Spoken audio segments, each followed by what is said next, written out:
Welcome back. A telephone call was held between His Majesty King Hamad bin Isa Al Khalifa and His Majesty Sultan Ibrahim bin Sultan Iskandar of Malaysia. His Majesty King Hamad congratulated His Majesty Sultan Ibrahim on being chosen as King of Malaysia, wishing him success in carrying out his duties to bring about more progress and prosperity to Malaysia and its people. His Majesty the King lauded the long-standing solid Bahraini-Malaysian relations, which are growing steadily in all fields for the common interest of both countries. His Majesty Sultan Ibrahim bin Sultan Iskandar expressed thanks and appreciation to His Majesty King Hamad for congratulating him and for his noble sentiments that reflect the depth of the Bahraini-Malaysian ties. He wished the people of Bahrain further progress and prosperity under His Majesty the King's leadership. On behalf of His Royal Highness the Crown Prince and Prime Minister Prince Salman bin Hamad Al Khalifa and in the attendance of the Honorary President of the Rashid Equestrian and Horse Racing Club, the REHC, His Highness Sheikh Abdullah bin Isa bin Salman Al Khalifa, the representative of His Majesty the King for Humanitarian Works and Youth Affairs, and Chairman of the Supreme Council for Youth and Sports, His Highness Sheikh Nasser bin Hamad Al Khalifa, and the First Deputy President of the Supreme Council for Youth and Sports, Chairman of the General Sports Authority, President of the Bahrain Olympic Committee, His Highness Sheikh Khalid bin Hamad Al Khalifa, the Chairman of the Board of Trustees of the Isa bin Salman Educational Charitable Trust, Chairman of the Board of Directors of the Labour Fund Temkeen, and Chairman of the Rashid Equestrian and Horse Racing Club High Committee, His Highness Sheikh Isa bin Salman bin Hamad Al Khalifa, attended the 2024 Crown Prince's Cup held under His Royal Highness's patronage at the Rashid Equestrian and Horse Racing Club and presented the trophies to the winners. During the event, His Highness Sheikh Nasser bin Hamad highlighted the ongoing support the Kingdom's equestrian sector receives from His Royal Highness the Crown Prince and Prime Minister and commended the success of this year's Crown Prince's Cup. His Highness Sheikh Nasser bin Hamad expressed his pride in the victorious stables horse Isle of Jura winning the Crown Prince's Cup for imported horses. Commenting on the races, His Highness Sheikh Isa bin Salman highlighted the unwavering support received by His Majesty King Hamad bin Isa Al Khalifa to the Kingdom's equestrian sector. This support has consolidated Bahrain's position as a recognized hub for hosting international horse racing championships. His Highness Sheikh Isa bin Salman expressed his gratitude to His Royal Highness the Crown Prince and Prime Minister Prince Salman bin Hamad Al Khalifa for His Royal Highness's commitment to supporting the annual Crown Prince's Cup, further bolstering Bahrain's equestrian sport and horsemanship activities regionally and globally. His Highness Sheikh Isa bin Salman noted the importance of the Crown Prince's Cup as one of the prominent events hosted by the Rashid Equestrian and Horse Racing Club, adding that the yearly event plays an integral role in the REHC horse racing calendar. His Highness Sheikh Isa bin Salman highlighted the intense competition witnessed during the Crown Prince's Cup, including the readiness of the participating stables and jockeys who demonstrated a commitment and determination to win the prestigious trophies. His Highness Sheikh Isa bin Salman concluded by congratulating the winners of the races and wished them success in future races. His Highness Sheikh Isa bin Salman presented the trophies of the 2024 Crown Prince's Cup for imported horses to His Highness Sheikh Nasser bin Hamad, leader of the victorious team, and presented the Crown Prince's Cup for local breeds trophy to Khalid Abdurrahman. His Highness Sheikh Khalid bin Hamad Al Khalifa received the Crown Prince's Cup Wahoo trophy from Hamad Khalid Abdurrahim. His Highness Sheikh Abdullah bin Isa Al Khalifa presented the Bahrain Oaks Cup to His Highness Sheikh Hamad bin Abdullah bin Isa Al Khalifa, while His Highness Sheikh Isa bin Salman presented the Hawar Cup to Michael Owen, and the Group CEO of Howden, David Howden, presented the Ankrom Cup by Howden to Khalid Abdurrahman. The member of the RHC High Committee, Ali Habib Qasim, presented the Bahrain Derby to trainer Fawzi Nas. His Highness Sheikh Sultan ad-Din bin Hamad bin Salman Al Khalifa received the Howden Cup from the Chief Executive Officer of Howden International Growth Markets, Sonia Kamano. His Highness Sheikh Mohammed bin Salman bin Hamad Al Khalifa, Vice President of the Supreme Council for Environment and Deputy Chairman of the Higher Committee of the Rashid Equestrian and Horse Racing Club, His Highness Sheikh Faisal bin Rashid Al Khalifa, and a number of senior officials and prominent horse racing enthusiasts also attended the event. The Crown Prince's Cup horse racing event consisted of 8 rounds.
The Minister of Labour, Jamil bin Mohammed Ali Hameidan, paid a visit to the Bahrain Development Bank, the BDB, and met its CEO, Dalal Ahmed Al Ghais, and several board members. During the visit, the plans and strategies of the Bahrain Development Bank in employing Bahraini citizens and the initiatives it implements to support the national workforce among its employees were discussed.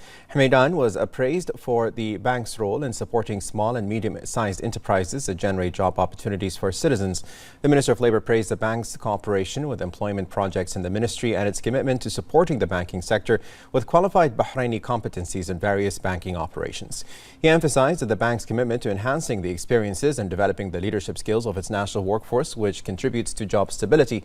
He affirmed that the Ministry of Labour, in coordination with the Labour Fund Temkeen, continues its efforts to supply the financial and banking sector in Bahrain with qualified national talents capable of occupying various administrative, technical, and leadership positions in the sector. The Secretary General of the Royal Humanitarian Foundation, Dr. Mustafa Sayed, met the Chairman of the Board of Trustees of the Al-Quds Empowerment Fund, His Royal Highness Prince Turki bin Faisal bin Abdul Aziz Al Saud, on the sidelines of the meeting of the Board of Trustees of the Al-Quds Empowerment Fund held in Kuwait. Dr. Sayed conveyed greetings and appreciation of His Majesty King Hamad bin Isa Al Khalifa, His Royal Highness the Crown Prince and Prime Minister Prince Salman bin Hamad Al Khalifa, and His Majesty the King's Representative for Humanitarian Work and Youth Affairs, His Highness Sheikh Nasser bin Hamad Al Khalifa, to His Royal Highness Prince Turki bin Faisal, as well as their wishes of successes to the Al-Quds Empowerment Fund in achieving its noble humanitarian goals of empowering the Palestinians in Jerusalem. His Royal Highness Prince Turki bin Faisal commended His Majesty King Hamad's efforts to support the Palestinians during the difficult humanitarian circumstances they are going through, praising the development and humanitarian projects provided by the kingdom's leadership, government, and people to serve the Palestinians. The two sides discussed the Al-Quds Empowerment and Sustainability Program, as well as a package of projects that were approved to support and empower the city of Jerusalem, stressing that the fund aims to develop the financial resources and create a financing mechanism to contribute to supporting community development projects for the Palestinians in Jerusalem. The Information and E-Government Authority, the IGA, announced the completion of more than 743,000 ID card transactions in 2023, of which 705,000 were processed electronically through the national portal Bahrain.bh, smart devices, and other digital channels. IGA Director of Identity and Population Registry, Sheikh Sabah bin Hamad Al Khalifa, affirmed that ID cards and civil record services offered through digital channels saw a significant uptake among citizens and residents during the year.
The impact of the National Action Charter is evident in several areas, particularly in the political landscape and the preservation of freedoms in the Kingdom of Bahrain. More in this report.